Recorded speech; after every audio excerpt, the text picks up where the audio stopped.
tafsir Al-Azhar. Bagaimana tokoh-tokoh lain juga banyak dipenjara karena mempertahankan kebenaran tersebut. Nah, tiba-tiba ada tokoh yang ingin coba untuk memediasi, untuk melenyapkan itu semua. Dan ingat, ini nggak bisa, hak dengan batil dicampur aduk nggak bisa, Om. Allah katakan wala talbisul haqqo bil batil. Jangan kau campur adukan sesuatu yang hak dengan yang batil.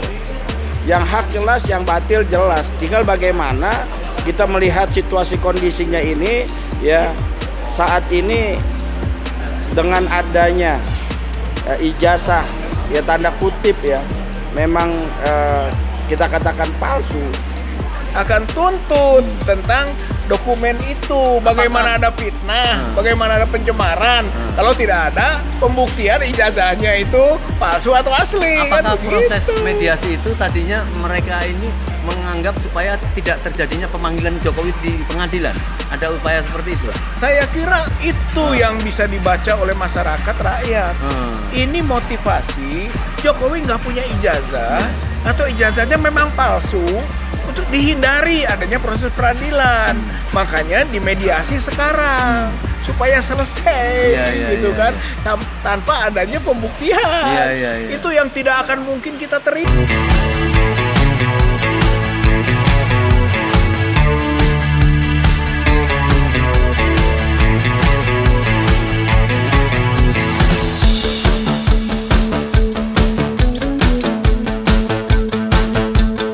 Tersangka ini dengan para pihak-pihak yang melakukan mediasi, tetapi nampaknya ini adalah hal-hal satu pesanan, ya, ada sesuatu yang dibalik itu.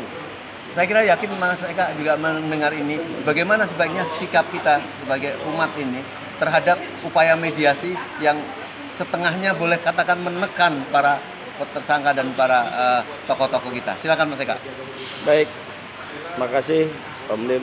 Assalamualaikum warahmatullahi wabarakatuh. Waalaikumsalam. Jadi menyikapi daripada isu yang beredar, yang disebar ya, kita juga mendengar bahwa ada beberapa pihak yang ingin mencoba untuk memediasikan lah kasus daripada ijazah palsu. Menurut saya pribadi tidak ada bahasa kompromi dengan kebatilan. Tidak ada kompromi dengan kebatilan, ya. Bermediasi untuk bisa mengenyampingkan satu kebatilan, satu kejahatan yang sudah dilakukan. Ini sangat-sangat bagi saya ya tidak relevan. Ya jujur saya katakan baik kepada saudara-saudara saya, para pejuang-pejuang yang saat ini sedang ditersangkakan, bahasanya begitu, bahwa ditersangkakan ini adalah salah satu dinamika ataupun resiko perjuangan. Ya, kita di penjara, kalau bahasa kita, bahasa seorang mujahid, di penjara itu ujlah, menyendiri. Bagaimana Buya Hamka ketika dia di penjara, dia bisa menyelesaikan bukunya tentang tafsir Al-Azhar. Bagaimana tokoh-tokoh lain juga banyak dipenjara karena mempertahankan kebenaran tersebut. Nah, tiba-tiba ada tokoh yang ingin coba untuk memediasi, untuk melenyapkan itu semua.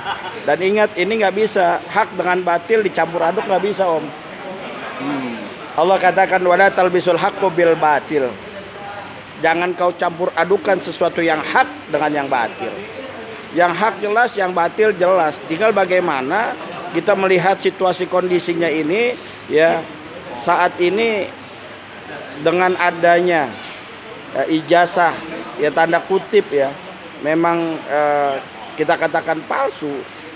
Bagaimana dia bisa memakai itu untuk dirinya, keluarganya, dan gengnya itu menguasai Indonesia, dirampok, dirampas kekayaan Indonesia. Jadi Bang Eka melihat bahwa upaya mediasi ini adalah upaya untuk mengkompromikan antara yang hak dengan yang batil. Iya, jangan, jangan, saya bilang jangan. Ya, ini mengkompromikan satu hak, yang hak dengan yang batil nggak boleh. Ya, ini sudah jelas para tokoh-tokoh kita ini sedang mendatangkan satu hak, satu kebenaran. Ya, satu kebenaran yang didatangkan untuk melawan satu kebatilan. dan kebatilan ini akan sirna sebetulnya. Tapi dia tahu dia batil, dia udah ketakutan, makanya ada orang-orang yang disuruh untuk bisa udah deh mendamaikan saja. Nggak bisa. Guru, ada seorang apa namanya, kepala desa, dia memakai ijazah palsunya untuk menjadi kepala desa, dihukum 2 tahun. Apalagi ini seorang presiden, apalagi ini wapres, SMA saja dia kagak lulus, bahasa kasarnya begitu. Ya ini kan sangat luar biasa, dan dicoba untuk apa namanya, dikondisikan untuk bisa kompromi, dikondisikan untuk bisa dimediasikan agar ya enggak, tetap berjalan saja, ya berjalan saja walaupun ada fitnah ini fitnah itu dan lain sebagainya. Dalam hal perjuangan ada fitnah, hal biasa, Om. Baik, Bang Rizal. Banyak orang menilai bahwa persoalan ijazah ini adalah persoalan pidana, termasuk Bang Eka tadi mengatakan seperti itu. Ini tidak boleh dikompromi-kompromikan. Banyak yang mengatakan katanya bahwa kalau ini adalah masalah perdata, silakan bisa dimediasi. Ini ada masalah pidana. Bagaimana menurut Bang Rizal?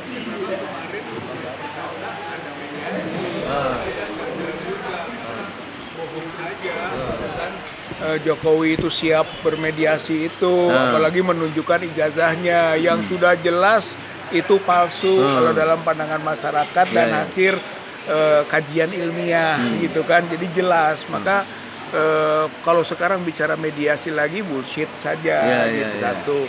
Yang kedua, dalam pidana itu memang ada restoratif justice namanya, gitu kan, mencari titik temu. Tapi ini mah bukan kepentingan pihak, ini kepentingan publik. Jadi gitu. bentuknya seperti apa? Restorasi justice? Kalau restorasi justice ya kalau memang misalnya seseorang mencemarkan, damai, selesai, gitu kan. Itu diatur dalam undang-undang. Seseorang menipu, gitu, ada restoratif justice, diupayakan dulu. Kalau ini ijazah palsu yang digunakan sebagai dokumen publik waktu menjadi presiden.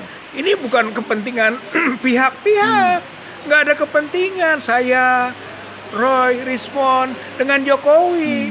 Kita hanya menyuarakan apa yang dijadikan kepenasaran publik, kepenasaran rakyat. Rakyat itu butuh informasi yang sohih mengenai status ijazah Joko Widodo. Ada atau enggak ada?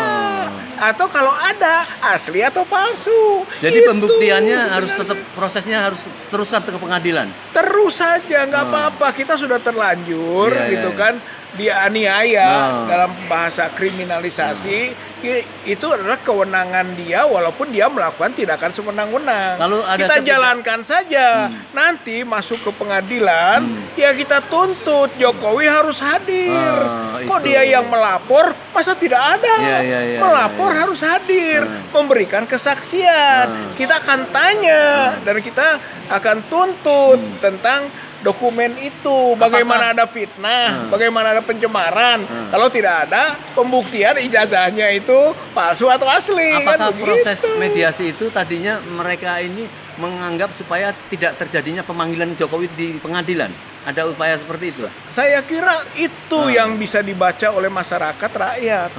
Ini motivasi Jokowi nggak punya ijazah atau ijazahnya memang palsu, untuk dihindari adanya proses peradilan. Makanya dimediasi sekarang supaya selesai, gitu kan, tanpa adanya pembuktian. Itu yang tidak akan mungkin kita terima. Seperti yang sebagai Ustadz Eka tadi, nggak ada pencampur adukan batil dan hak. Ini batil, ijazah palsu itu batil. Kita akan buktikan kebatilannya, dan siapa yang melakukan kebatilan harus dihukum. Begitu, Om Lim, tuntutan kita. Ya, baik. Saya kira ini sesuatu yang memang berat, ya.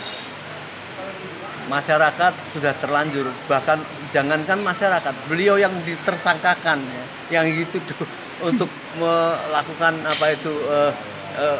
perlawanan seperti ini, beliau bukan berani, tapi kita harus menolak kalau misalnya ditersangkakan, ya, kemudian dihukum, ya, dengan jelas-jelas fakta-fakta yang jelas tidak terbukti itu.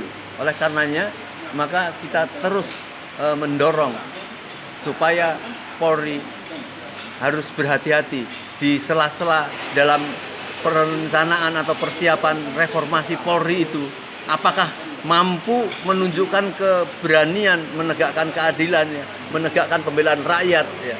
Apabila tidak, maka kita semua akan menjadi menjadi berkabung. Tapi saya yakin semoga Polri tahu bahwa ini sudah diamati oleh seluruh dunia. Bahkan semalam saya lihat Bang Dr. Indrayana dari Melbourne, dari Australia, mengatakan dia akan membela habis-habisan kepada Rosyidul dan kawan-kawan karena diperlakukan secara zolim. Semoga kita rakyat Indonesia bersemangat untuk menuntaskan persoalan ini. Namanya kejahatan bukan saja ijazah, tapi indikasi kejahatan yang sudah dilakukan Jokowi sejak tahun itu, rakyat untuk meminta untuk diselesaikan supaya tidak terulang pada pemimpin-pemimpin yang akan datang. Ya. Inilah upaya kita semua. Billahi taufiq wal hidayah. Assalamualaikum warahmatullahi wabarakatuh. Waalaikumsalam warahmatullahi wabarakatuh.